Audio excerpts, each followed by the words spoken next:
Hello and welcome. I hope everyone on the line is well. Thank you so much for joining What's Driving Next Generation Data Platform Adoption in Financial Services.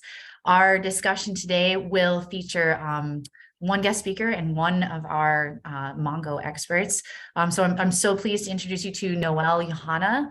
He's the VP and Principal Analyst at Forrester Research, and Jörg Schmucker, Director of Financial Services Industry Solutions here at MongoDB. But before I let the speakers introduce themselves, just a couple of housekeeping items so everyone is aware. Some of you probably haven't been on a webinar in a little bit. I know we've had some busy months. So just a gentle reminder about how these work. First, this presentation is being recorded today, just so everyone is aware, and we will be sharing the recording with all of you after the session. Second, all participants will be muted, but you are free to ask questions in the chat, just so you know. And third, to that point, if and when you have questions, you can add them to the Q&A at any time. It's at the bottom of your Zoom interface. You'll see a little Q&A button in the bottom menu bar. We'll answer those questions throughout the discussion, and then at the end of our set list of panel questions. And then finally, if you have any technical difficulties, please use the chat to ask questions, and we'll get those sorted as quickly as possible. Okay, so without further ado, I'm thrilled to welcome our guest speaker, again from Forrester, Noel. If you could please introduce yourself and give a quick overview of your role, that would be great. Yeah, absolutely. Yeah, and thanks for having me on this webinar.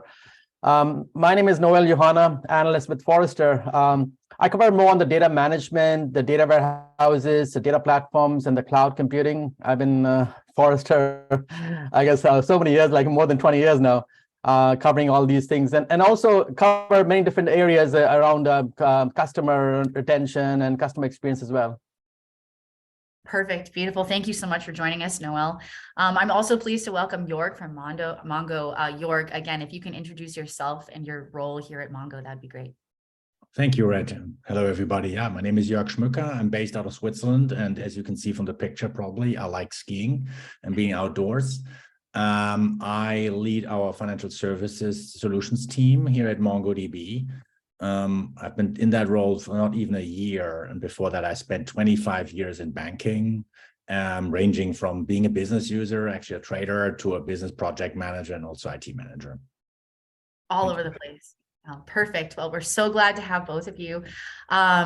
Noel is going to present the details of the study and key findings to kick us off. Again, if any of you in the audience have any questions that you'd like to ask our panelists, please add them to the Q&A, and we'll try to answer as many of those as we can toward the end of this discussion. So Noel, without further ado, I'll hand it over to you. We can't wait to see what you have to show everyone. Sounds good. Thanks a lot. So, we did an opportunity snapshot research, which was commissioned by MongoDB, and Forrester Consulting was involved in this. And we did a custom survey to ask a lot of folks in the financial services and FinTech from North America, from EMEA, from APAC, about data platforms, right? I mean, it's a hot topic. Like why are they investing in it? What are they doing with data platforms, and what have you? So this research began, I guess, in September of 2022, and got completed as well in September. And if you look at this, this whole survey data in terms of what it's providing, these were large companies. These were these 1,000+ employees companies. So we obviously had a very selective kind of survey. But also, more importantly as well, that these were a managing director in ITs and senior most IT decision makers. And so very relevant folks. Sometimes when you do surveys, you actually pick on all these different people and personas, and they may not be even relevant, right? So certainly this has been a good survey to get the details from them. And this is about 268 of these financial services institutions that we're talking about it. And what is interesting is that the current adoption for next generation of databases, 55% of those companies are expanding or upgrading these implementations of data platforms, which is interesting. We've always seen, so I obviously deal with a lot of vendors and customers every day. And we do see, financial services industries investing a lot on these new generation of technologies.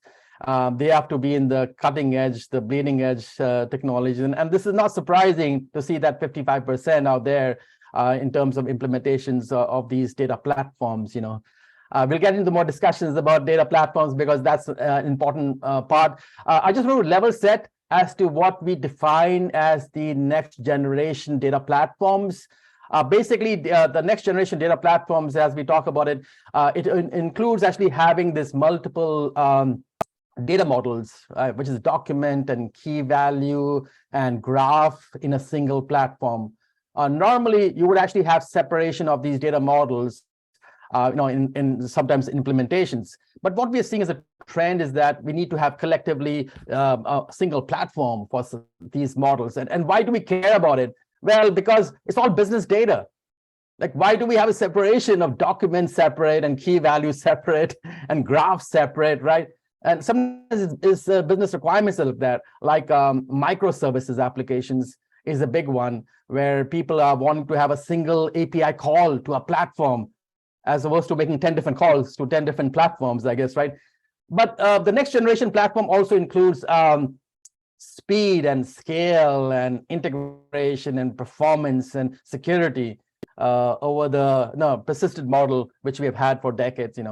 So I mean, I would say next generation platforms are the ones which are really driving some of these new generation of requirements, and that's what we're going to be discussing in this slides ahead. Next slide. So in the survey, which is interesting, we asked them, okay, what do you believe are the biggest trends you're seeing in financial services, right? Industries. Well, no surprises, cybersecurity. Well, I if this was a retail kind of, the focused survey, it would have been different, I would say, slightly different. But cybersecurity obviously is a hot topic. You're talking about fraud and AML and account echo. And I think, this is an important area. 63% of folks are talking about cybersecurity in the financial services industries. I would say no surprises. This has been a trend for the last decade, and I think this will continue for the next 5 years at least, before we really come in with some more intelligence around cybersecurity. Cloud migrations, yeah, it's a big one, especially with some of the economic conditions today. We see a lot of folks migrating to the cloud. And cloud migration is important, especially for these legacy platforms, right? Especially the ones which are so complex in nature. Cloud migrations are important. And I would say, you save money in the cloud as well, because obviously when you have all this ample compute and storage and network available, you can be selective as to, I want only this many CPUs or network bandwidth or storage as well. So cloud migrations, are slow for certain sectors, but I would say financial services definitely are getting there. A lot of analytics is moving to the cloud. A lot of insights and operational insights have been moving to the cloud as well, very aggressively for financial services over the last 3 to 5 years. Decentralized finance, no surprises, 35%, and that's what you see data mesh becoming a hot topic. In fact, a lot of banks have been doing POCs, and we have been getting at Forrester inquiry calls from financial services sector around these decentralized finance. And I think this is going to expand further. I believe if you take the survey again about a year from now, this probably number is going to be like 50%. There's a lot of potential there because obviously it provides you better digital experience for your customer. You really want to tie in better improved experiences, right? And that's what it ties towards this hyper personalization at 33% as well. In fact, decentralized and hyper personalization, I would say, is very close aligned, and that's what you see there actually as well at 33%, 35%. Right, and I think this is a notion where data mesh plays a big role because it's all about decentralized data. It's about building domains and data products, but also having unified data governance across all these distributed data, which plays a big role as well. And you can see the other list of things which are trending for financial services sector, which is always the case. But yeah, cybersecurity is a big one. No surprises, but I would say cloud migration is definitely in a growth. If you look at 3 to 4 years ago, cloud migrations for financial services sector was a bit slower because all of the regulation like GDPR and CCPA and other regulations coming in. But now they're actually opening up for these new platforms, especially new initiatives. So next slide. So in the same survey, we asked them, okay, which of the following are the organization's top challenges and pain points with its current database data platforms? No surprises, high cost. High cost is a big one. Why? Because the fact that people are spending millions and millions of dollars in legacy platforms, and some of these platforms, aren't really meeting the demands for existing or new applications and insights, because they aren't been geared towards driving those requirements, so such as real-time data, such as self-service, such as AI machine learning, such as automation of data, such as microservices, right? So high cost is a big factor, I would say. But also database data platforms at 50% is also too complex to manage. The amount of databases which organizations are dealing with are in thousands. I was speaking to one of the banks recently. They got close to 12,000 databases. 12,000 databases. How do you manage 12,000 databases? It's a nightmare, right? So I think this complexity is a big one. And I would say, this actually, the number of people managing this databases environments hasn't grown significantly, right? And that's a big issue. A lot of people are just spending time only on the critical ones, not about the less critical one. The tier 2, tier 3 databases don't get the administration effort. So databases have become complex, and I think complexity is obviously a big factor. I know based on my inquiry trends we're seeing a trend around cloud, obviously, but also automation. People are looking at automation to simplifying their deployments. Because you want to simplify this as well, right? Inability to scale to meet our demands at 44%. Yeah, it's a big factor, right? Inability to scale. I think organizations, especially in financial services sector, have sometimes these peak workloads coming in during seasonal workloads. Sometimes it's so difficult to manage those, which are running to thousands of concurrent users per second. Or even tens of thousands, right? So bigger challenge. And so how do you deal with that, right? And there's also inability to experiment and innovate quickly, and also security requirements are always going to be there, so no surprises there. And these are the top challenges. But I would say cost and complexity are the big ones, which is interesting. Next slide. So in the survey, we continued, we asked them, like, okay, which of the following would motivate you to switch your database? Like if at all they were given a chance to move to another database platform, what is it going to be? Well, reduce cost, no surprises, right? Because we talked about high cost, right? 60%, hey, we want to move to a less cost for their environments, right? And I think reduced cost is going to be a big factor, not only from the capital capex cost, but also from the administration effort as well, right? Lower complexity of doing business, right? People need to build these databases not next week; they need to build it next minute, and that's what's changing the industry, right? Previously, I know I've been working in this industry for more than 30 years. And what's interesting is that, previously we used to take a week, 2 weeks to build databases, I know, but that's not acceptable anymore. People want to build applications in a couple of days now, right? Not months and years. But databases is the same thing, right? And also complexity of improving around automation, around tuning and optimization and backup recovery and disaster recovery, all of those administration things you got to do. You got to reduce the complexity of that, right? Better onboarding, 56%, no surprises there. Better understanding of my needs. So these are the motivation, which is interesting. But I would say cost and complexity, which ties to the previous one in terms of the cost factor and more databases we have, is a big focus for switching a database platform. Next slide. So we asked them, like, okay, how important is the next generation of data platforms for their scenarios, right? Which applications, which insights, which category of business focus are important? No surprises, tier one as 65% being important and critical, as 65%, right? Which is interesting. I would say 30% being critical and 35% being important for tier one. But we also see it for internal business critical tier one as well, as 63%, business non-critical tier two at 57%, and then, line of business tier three, 68%. What's interesting with this observation, you'll see that it goes across all of these tiers, tier one, tier two, tier three. And why is that the case? Because tier two and tier three are still becoming important for organizations as well. I was speaking to one of the banks recently, and they were mentioning some of those tier two have become kind of like mission critical for them, actually.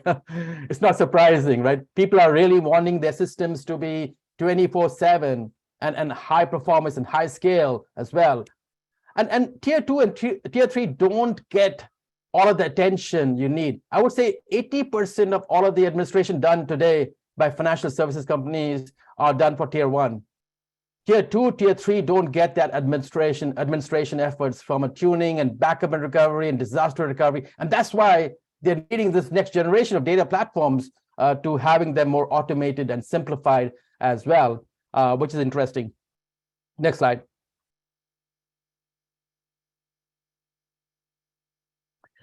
So again, on the survey, which of the following use cases are you planning on using currently, or are you currently using the next generation data platforms for, right?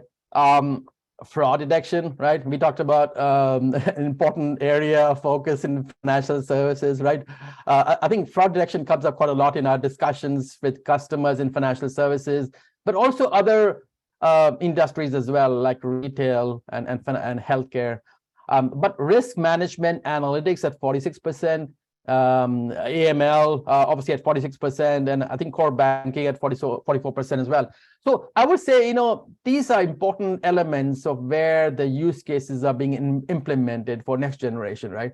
So whenever financial services companies are really going after some of these use case scenarios, they will pick up the ones which are really mission critical or critical ones for their business. And I would say fraud is critical, right? If someone breaks into a bank, well, it's going to make a headline, right? You're going to lose customers. You're going to lose your reputation, right? And that's an important one. And I don't think that's going to change for the next 5-10 years. Fraud is going to be an important element, but also risk management, especially to doing all these credit loans and mortgages and what have you. This is important, especially in real time. Now you'll see application of loan applications and all these mortgage applications coming in a very systematic manner, and they want to be able to have those decisions done in minutes, not days, right? So some of these are becoming a very top priority, especially as we go into mobile banking and as well as coming into more smart banking as well. So that's interesting, I guess.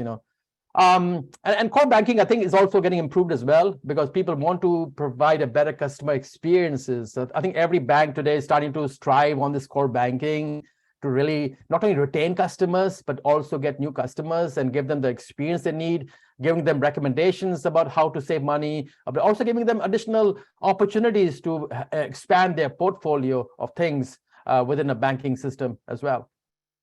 Next slide. Okay, so this one is interesting. Which of the following next generation data platform features is your organization's most interested in, right? So there's lots of data platform features in existence, right? And which ones are the most important, I guess, right? And if you look at, no surprising, real-time insights and real-time analytics. The industry has been talking about real-time analytics for more than a decade. And this is a big challenge because legacy platforms are not able to keep up in real time, right? Traditionally, the data is moving from transactional systems to the operational systems to the analytical systems, and then comes to a dashboard, it's 24 hours late. How do you get that in a second? Well, that's where the architecture lies, right?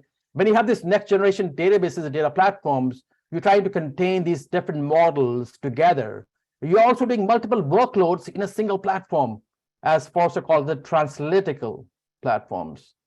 And these are new generation of platforms which can do all these workloads together as well in a single platform. Like by the time you move data, it's too late, right? You need to have these in milliseconds and seconds, right? So real-time analytics, I know, is a big, tall focus area in the industry, but financial services sector definitely are starting to invest heavily in this.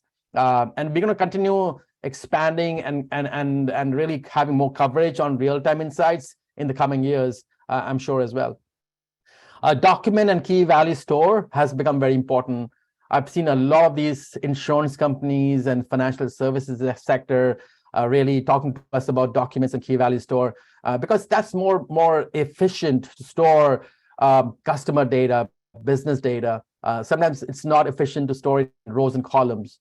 Documents plays a very big role, especially with documents actually having better scale and performance and security and governance and integration and also being able to drive transactions as well within documents, which is really driving the industry. So I would say document key value store has definitely played a big role, especially to be able to access data quicker and faster through key value store, but also being able to provide a lot of data collections in a single document to really drive better success as well. Asset compliance, asset compliance is important. Asset is definitely something which I think people strive for. They want consistent, trusted data in an enterprise, right? And I think asset compliance is critical for businesses, including financial services. In fact, I would say more so in financial services because you want to have consistency of data. You want to have trustedness of data, and you want to, whenever there's changes happening to data, it needs to be consistent throughout the enterprise, not just one platform. So this is an important area. We're seeing customers talk about it a lot as well. And I think this number is going to grow further in the coming years as well. Time series, no surprises, right? Time series plays a big role as well, especially with all these different types of click stream, log stream data, but it also censored data coming in as well. Time series plays a big role. So we do see that as part of the platform as well. And also multi-hybrid cloud as well, right? Because people are, we believe 20% of enterprises today are doing multi-cloud already. This number is going to go double to 40% in the next 3 to 4 years. So multi-cloud is playing a big role in the industry. And I would say, having the integration of data across multi-cloud will be a factor, especially as the data will be distributed across regions. But you also have to ensure, relevance of data in terms of its, security and protection, and also the rules like GDPR regulations where you need to pin down data of citizen data in a certain region. So those play a big role in the platform as well, right? And other things are very important, like graph and search and streaming, and you can see the list out there. But what's interesting is I think these platforms which are emerging as new generation of platforms, the ones which people are really focusing on, as I mentioned, is about real time and consistent and trusted data. And if you look at those top three or four of these elements, that's what exactly this is all about, right? And the real reason is why we are looking for these new platforms is because traditional legacy platforms haven't kept up with these new requirements that, hey, we want this data to be real time and consistent as such. Next slide. So this is interesting. What are the outcomes your organizations have experienced is expecting to experience with this new generation of data platforms, right? So if at all we got this new generation of platforms which can do graph and key value store and documents together in a single platform, it can do real-time insights, it can do real-time analytics, it can also do sometimes of self-service and automation from a tuning of the query and backup and recovery and disaster recovery scenarios. It can also drive better integration of other platforms as well, and multi-cloud platforms as well, and real-time perspective. So if you look at this data, which is very interesting, 43% to minimize data inconsistency. Very interesting, right? Because exactly, the data is not consistent. How do you really make it consistent, right? And one example is that, well, you could manually do it, or you can use the next generation of platforms of doing it, right? And that's what exactly people are expecting or have experienced as a result of these data platforms. 42% expand geographically coverage. This is a big one. We wrote a paper on this globally distributed data platforms earlier this year, and we see a big trend where data is going to be more distributed across regions, Asia Pacific, Europe, North America. But data needs to be available in a consistent manner across all these regions as well. We are seeing the big trend around this, and this number I think is going to grow further aggressively in the coming years.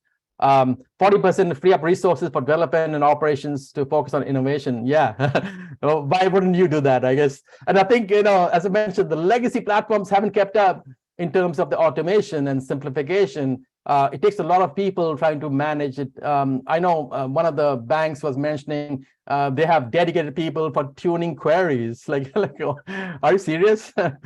Why are you tuning queries? I guess, right? Some of the systems, some of the new modern systems can do that automatically, right? So, and also backup and recovery, and as well. 27% reduced time to market for ideas, right? Time to value is critical. No one wants to do customer 360 in 6 months from now. They want to do customer 360 in a week. How do you build a platform, a customer 360 in a week? This is where the industry is moving towards. We're not there yet, though, but we're getting there, right? So time to value is critical. You want to really improve this new generation of use cases, but also support these customer requirements and market trends as well, which is the big thing. And last but not least, 37% want to accelerate the journey into the cloud adoption. No surprises, right? I think most of the organizations we speak to are investing in the cloud. Why cloud? Because you have the elastic scale, you have better automation, it's innovation happening in the cloud. It's also the cloud first strategy. In fact, most vendors have a cloud first strategy as well, right?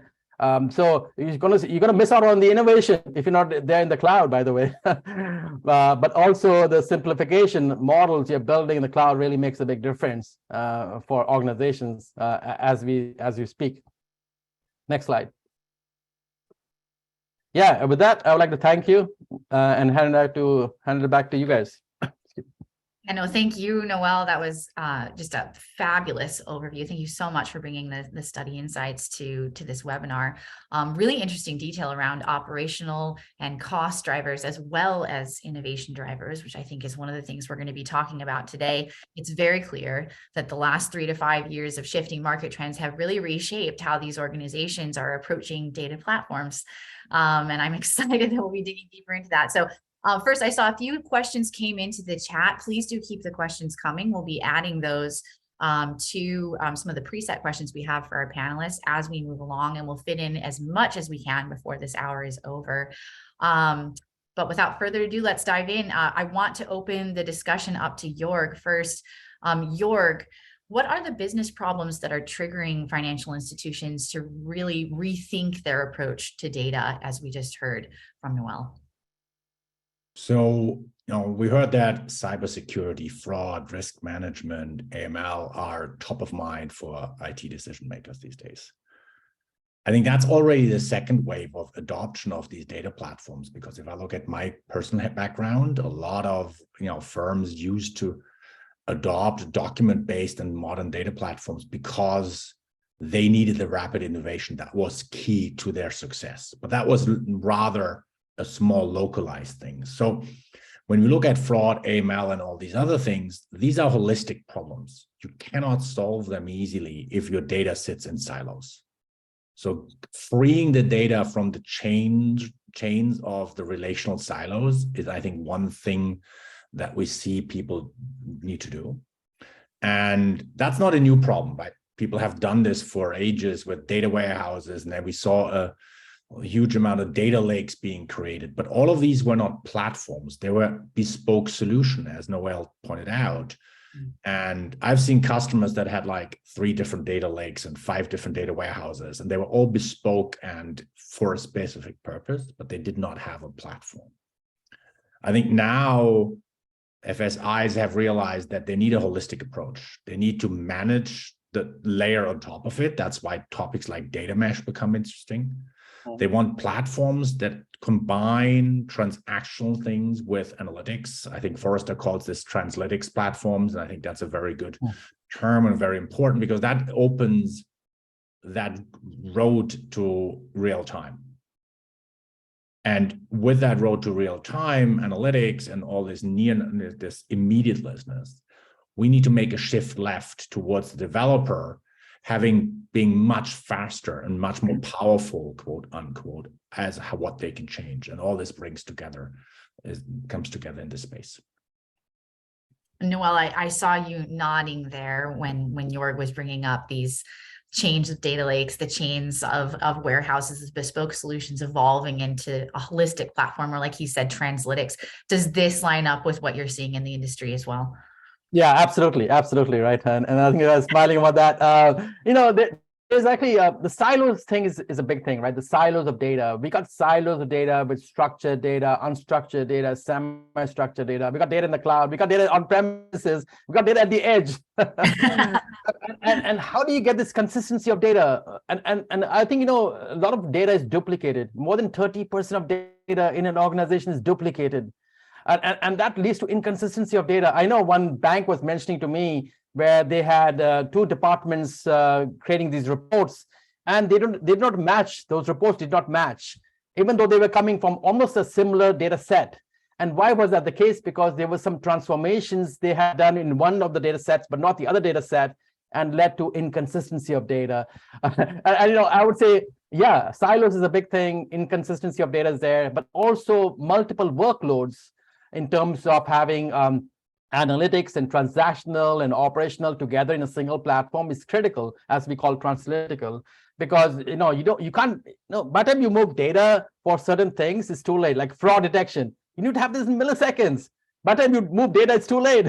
How are you going to do that, right? So I would say certain of these things are really driving this modern data platform, right? As we call it, the next generation of data platform. Because that's what exactly where people are really investing in, and you really have to look at these modern requirements. And these modern requirements are so different than what we had a decade ago or 2 decades ago. And these legacy platforms haven't kept up with these modern requirements. As I mentioned, real-time data or silos of data getting integrated, or multiple workloads getting integrated in a single platform, so to speak. Yeah, so I agree, with those perspectives, yeah. That's a perfect dovetail actually to my next question, Noel. Wanted to dig deeper into the legacy infrastructure, some of the issues that you just mentioned around, days needing to be collapsed into milliseconds, and the issues of companies housing data sources that conflict with each other around the same issue or problem. You said modernization. We're always talking about that, right? It kind of underlies everything that we do here in the data platform world. Let's dig deeper. What effort actually is required to modernize, Noel? And what are some of the different approaches that you're seeing organizations use to do that? When we say modernization, what does it mean? What's the effort? What are they doing?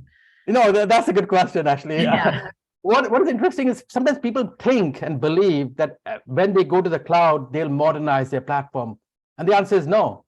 Just moving to the cloud does not modernize your platform, because you're just getting to the cloud to improve your compute and storage. But what about my modernization? And we talked about these new generation of data platforms. These new generation of platforms are not going to just come automatically in existence. You have to actually modernize them, right? So that's why a modernization of strategy is important, especially legacy platforms, which haven't been kept up with these modern requirements, such as real-time, consistent, trusted data, which is why you need that actually systems, right? So I would say, yeah, modernization is a big factor. I think organizations, as they're going to the cloud, are realizing we should also modernize the platform as we get to the cloud, which is the right thing to do. You don't want to go to the cloud with your existing platforms right there and then modernize it. As you migrate to the cloud, you should also modernize as you go to the cloud, because I would say cloud migrations sometimes are not so easy to do. It takes a bit of understanding of semantics, understanding of data, understanding of behavior, of what usage is going to be there. So I would say customers have been more successful in that combination of migration along and modernization together in a single initiative. as opposed to trying to modernize first and then go to the cloud, or going to the cloud and then modernizing it, right? So I would say it should be a completely together as a cohesive set. And I think, you have to look at your requirements as to if the requirements are not being kept up in your applications and insights, then yeah, modernization plays a big role. But I would say modernization should be done so that your platforms are future driven as well, not that you go to the cloud and after that 1 year your platform becomes obsolete. What's the point? I like your use of the phrase future driven too, rather than future proof. I feel like in the past, it's always been so defense focused, right? And we want to enable organizations to feel more proactive about how they're approaching something they don't even know. Like, let's figure out the unknown knowns. But Jorg, I saw you nodding a lot when he said that moving to the cloud, it's not instantaneous, right? Like, we can't wave a magic wand. Do you have like war stories to share in that regard, and any more detail around how organizations can approach modernization beyond just the click of a cloud switch? Yeah, it's really funny because I was sitting across the table from a major customer of ours, and who has to do a modernization. They have to modernize because their old developers are retiring and they have to move. So that's the driver for their modernization. And the customer said, yeah, he was about my age, and we talked about the battle scars we've taken away from trying to modernize. And when Noel said, yeah, lifting and shifting your application, your architecture into the cloud, that is not modernizing. And my old team flipped over to microservices for their stuff, and what happened, the database got overloaded because there was too many parallel things opening the threads, and then the database crashed, which then triggered, and it just became this cascading story because we tried to touch as little as possible. So for me, one thing that we see customers succeed with is when they start small, they have a clear business focus of what they want to achieve first. So modernization for me, people buy new cars because they want a new car. I buy new bicycles because I want a new bicycle. Nobody buys a new database because they want a new database. Well, at least I haven't seen anything, right? I know, like, some people might, but that's a really good point. Let's dig in deeper there. Where does, speaking of databases, the document and key value store system kind of come into play as an important feature for choosing data platforms and the driver for, like you said, buying a new database? If we could get a little more specific. So I'm going to quote a customer of ours. He's responsible for KYC at a major bank. And I asked him over dinner, more as a conversation starter, so why do you want to use a document database for KYC? And he said, because I always look at one customer at a time. And I want all the data for that customer in front of me to make my decision based on that. I don't want to have to scramble around and join data from hundreds of tables. No, I want to have a look at one document, quote unquote, and make my decision based on that. I think one thing that we see with legacy databases or relational databases more specifically is they are very, very efficient when it comes to storage, which was the limiting factor when they were invented. Nowadays, storage is not the limiting factor anymore in most use cases. Developer productivity is the limiting factor. So really, when you want to monetize, the thing that stops you from monetizing is developer capacity. So make developers as efficient as you can by giving them the best platform you can and giving them, in most cases, a holistic view, a use case driven view. That is why the document model is such a strong enabler in this space. And we've seen many, many people that did offload their data through something that we call an ODL. And that really works well with the document model. I've seen people trying to do this with relational databases. Essentially, that ends up in a data lake. Noel, I see you agreeing there, and I thought I saw a little smirk when he mentioned storage. It's a word that we've been on this call for 40 minutes, hasn't come up yet. Does that tracks with you, that the relevancy has changed, Noel? Yeah, the storage, yeah, it's an important element, I guess, right? Storage is a critical component, and the fact that some of these things you're trying to do is obviously to do with more efficient use of data And I think the good thing with the cloud is that you have all these ample capabilities around storage and leveraging compute. And that's the reason, one of the reasons why customers are going to the cloud, because it can actually provide all these new insights you haven't done before. But I agree, there are certain things where lakes could be better because there's like those petabytes of data, you're just dumping data.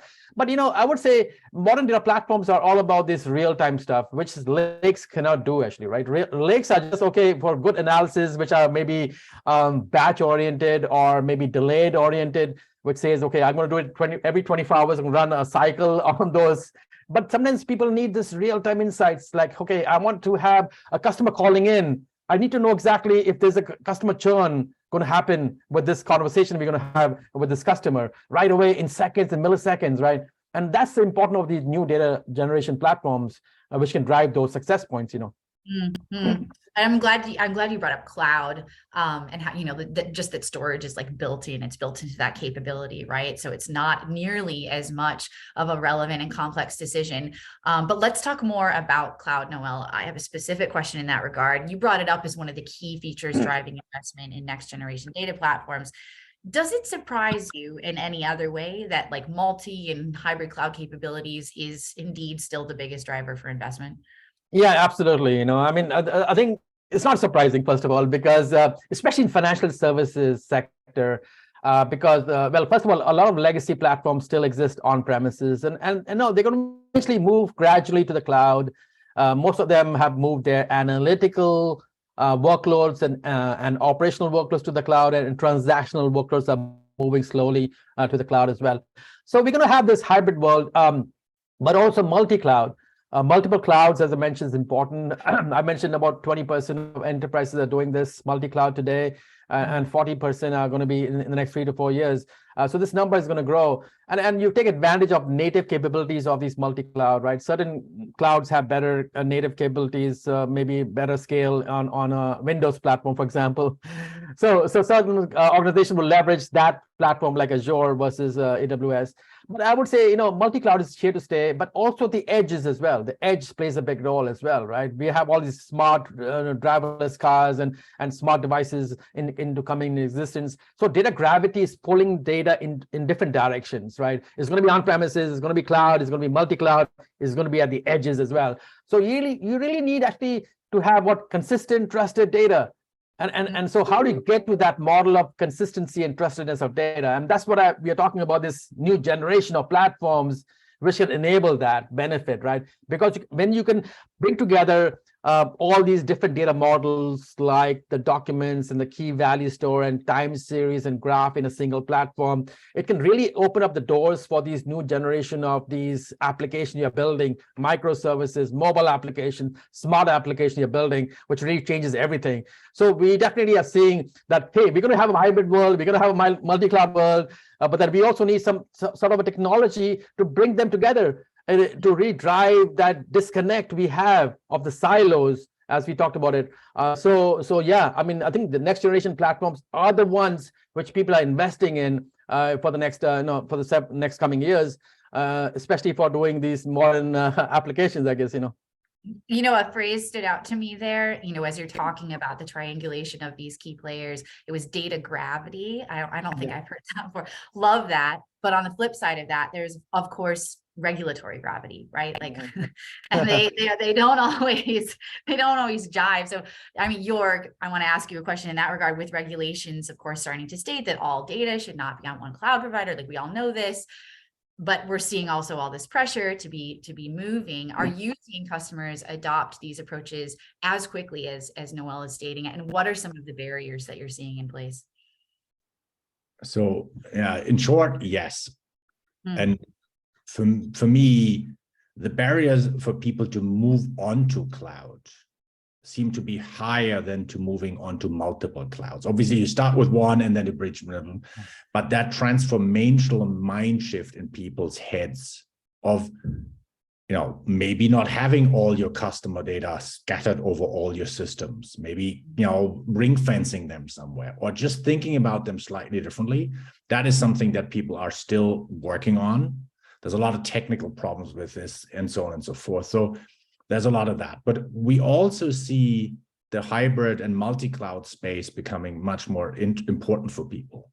With that, you have to be able to continue your operations, even if one of the hyperscalers is offline, or if the internet becomes a local network of your country. All of these things that are driving regulators, we see people adopting that more and more, and also making decisions based on that. There might be great service available on cloud provider one, but if there is no compatible service on the cloud provider, you cannot use it for one of your mission critical, operational things, because otherwise you will be offline when that cloud provider runs into trouble. So we do see that all over the place, and we actually get people where one cloud provider wants to compete with another one, and they use that to open an account. So it's quite an interesting, evolving space. Noel, I see you nodding there. Does this resonate with you? Or are you seeing some of the same trends? Yeah. I mean, I think we see the same trends as well in terms of what customers are looking at it as well. So yeah. Interesting. Okay.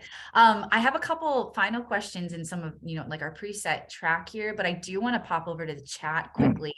We'll take a little bit of a hairpin turn back to some of like the cost driving initiatives we were talking about earlier. So Noel, I think I'll pose this one to you from one of our attendees. Is processing a financial or payment services, it looks like, has this been a cost center for banks? So it looks like this has been, driving cost analysis.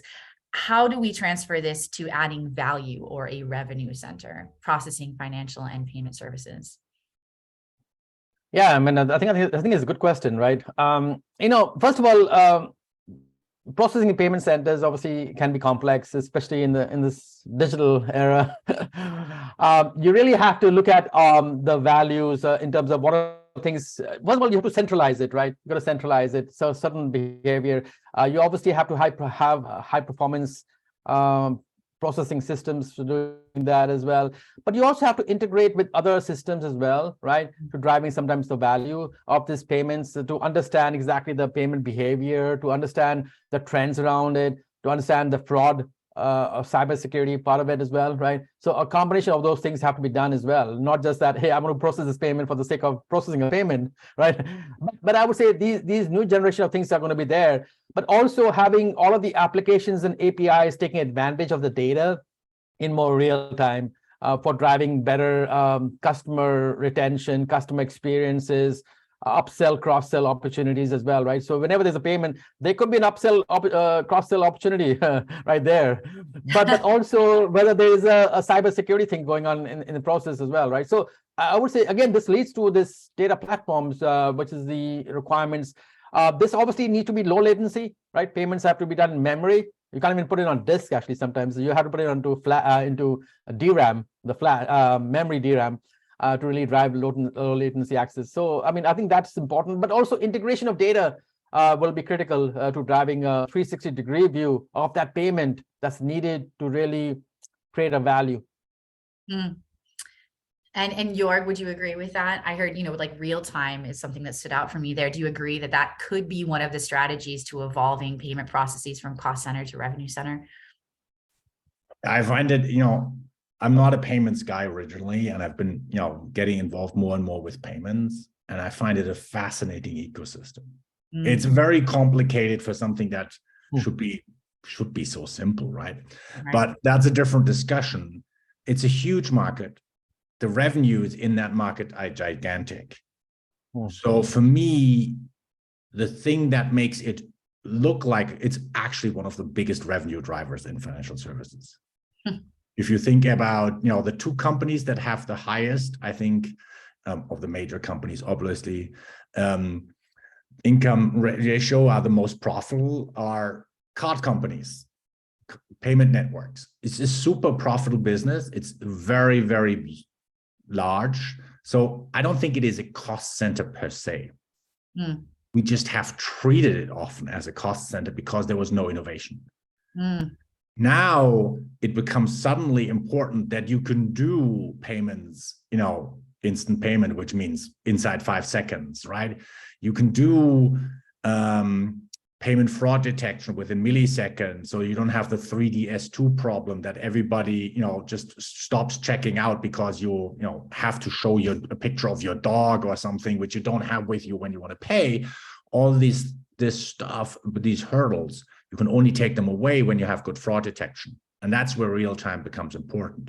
To smooth that process with lower ticket sizes in trading as well as in payments, right? We all pay chewing gum now with a credit card. That is really driving down it has to drive down the cost. Makes real time more and more important, because you want your chewing gum now, not in 5 minutes. And those things are driving. So I'm completely agree with Noel in that space. However, I think when you think about payments as a cost center, that's because it didn't move. Wasn't a differentiating factor. I think that is changing with all the environment is changing over the last 5 years. I find it really amazing how innovative payments can have become. I think you're touching on some Mongo capabilities there, but there are also 2 questions in the chat that I think are related to that. So I want to kind of tie all of that together. And Jorg, I'll stay with you for a minute. I'm going to ask both of these questions because I believe they're somewhat related. So bear with me here. We have one attendee who asked, how can we bring customers closer to banks, lower costs, improve resilience independent of telecommunication, mobile, satellite, et cetera, and also connect 12,000 databases? So an easy one, this is like the final Jeopardy question. But at the same time, we have someone who asked, building a banking platform from scratch, what are the things MongoDB has to offer and what would be the best way to use Mongo? So I'm dying to tie those 2 together here, but focusing hugely, Jorg, on that more complicated question, bringing customers closer to banks, lowering costs, improving resilience, tying together all the databases. How can all of this be done, in one place? I think I'm going to try to answer both questions with one answer, which obviously is a little bit of a stretch, but there is a common thread here.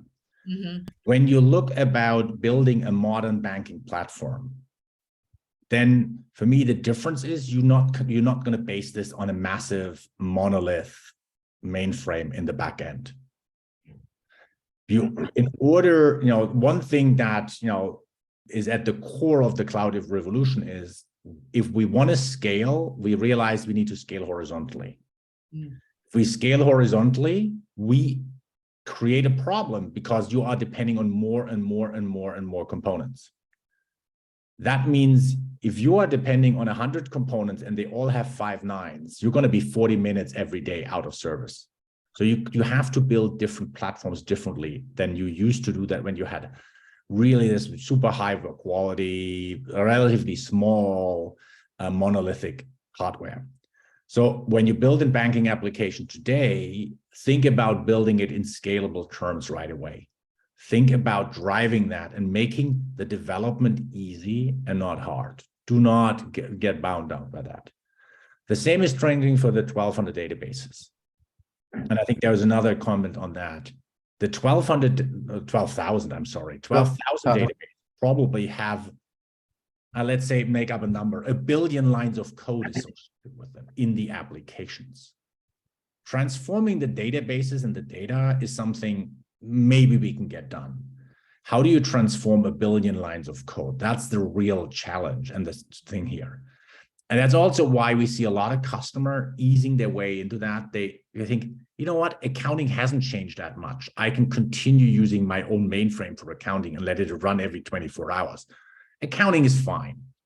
But obviously, my customer that wants instant payment, has real-time requirements, doesn't want to wait for their money for 24 hours anymore. So they build applications on top of the mainframe, around the mainframe, to facilitate these things. And that's what you're going to do with the 1,200 databases. You start abstracting away from them, hiding them from your developers so that your developers can deliver the experience that your customers, your internal and external customers need. And then you can, I think it's the strangler fig pattern, as Martin Fowler calls it, slowly get rid of that underlying infrastructure. And we see people evolve that away. And we have one customer that started with an ODL for mortgages, transformed it into an online risk scoring system, into online loans, And now they they replaced their accounting system with a MongoDB-based microservice architecture. So you can do it, but start somewhere. Do not touch the hard part first, and be aware the real stopping block is the 1.2 billion lines of code that are associated with your 12,000 databases, was it? I'm sorry if I forgot the number. I think it was 12,000 right, Noel, because you had. Yeah, that is 12,000. Yeah, it's a number I wrote down as well. Great answer. So one last quick one for Noel, and then I want to close with a general closing question for both of you. But for you, Noel, and one more from the audience here. Curious to hear your thoughts on potential increase of payment fraud with the upcoming FedNow real-time payments, and how well prepared are we to combat? Well, I mean, just like GDPR, I think everyone is scrambling for GDPR compliance. And I think these new compliance are going to keep on coming. It's not going to stop, right? So I think financial services sector definitely have to ensure protection of data, especially the PII data sets, but also all sensitive data needs to be protected, right? But I would say you want to go and discover and classify and categorize data, right? Because I know like this 12,000 databases, it's a nightmare to protect those 12,000. So you got to categorize them, you got to classify them, and then go after those classified ones like category 1, which is the most sensitive, and protecting them, because these compliances are going to keep on coming, And I would say you got to use all the best practices like the encryption, the auditing, the data masking, and all of these vulnerability assessment tooling within these platforms to drive better protection of data. If you aren't already doing those, I'm sure financial services companies are doing that, but certainly you're going to keep a track on that. But also understanding data is very important. Understanding what data is there in these platforms, because sometimes I know one bank mentioning to me saying that, hey, we got these 50 databases, we don't really do monitoring on those yet. Those are critical for the business, but have they really gone and looked at what data is inside those platforms, what applications are accessing as well? So security is a very important discussion point. Absolutely. Yeah. I couldn't agree more. So quickly, just a 20-second answer from both of you, if it's possible. And I want to weave in the last question in the chat here. So I'll start with you, Noel. If you could give our listeners just one piece of advice as they modernize, just one statement, what would it be? Yeah. I mean, obviously, look at multi-model platforms like this new generation of data platforms, right? So these new generation of data platforms are important. They have multiple models, they have multiple workloads, they provide a platform for innovation, for growth, for automation. Do keep security in mind. And I think, definitely, I think they should be investing in these new generation data platforms, Beautiful. That's a great dovetail. Someone in the chat had asked, what do you mean legacy SQL to database to NoSQL database? What do you mean? So Jorg, with that in mind, what is the one piece of advice that you would share? So SQL is language and not a database paradigm. You can do SQL on MongoDB. So that is a different thing here. The key funnel for me is the development model beneath it, where you have a break between how your application works on objects and the data structure that you're storing in it, which is tables and rows. That is challenging, but the question is absolutely right, Vilmos. The lines of code are really the challenge, and how do you transform them? Especially if they're in COBOL, PLL, PL1, PL SQL or something like that, that is a changer. By the way, legacy code is any code that is in production. That's, I think, Martin Fowler again. Beautiful. All right. Anything else that you'd like to leave the audience with today, Jorg or Noel? No, thank you. Yeah. All the best. Good luck. Yes. Happy festive season. Indeed. Well, thank you both so much for joining, and thank you to everyone on the line for joining today. Again, this webinar was recorded, so you'll receive a recording in our follow-up communications, but otherwise have a fabulous rest of your day. And as Jorg said, a very happy holiday and festive season. Thanks so much.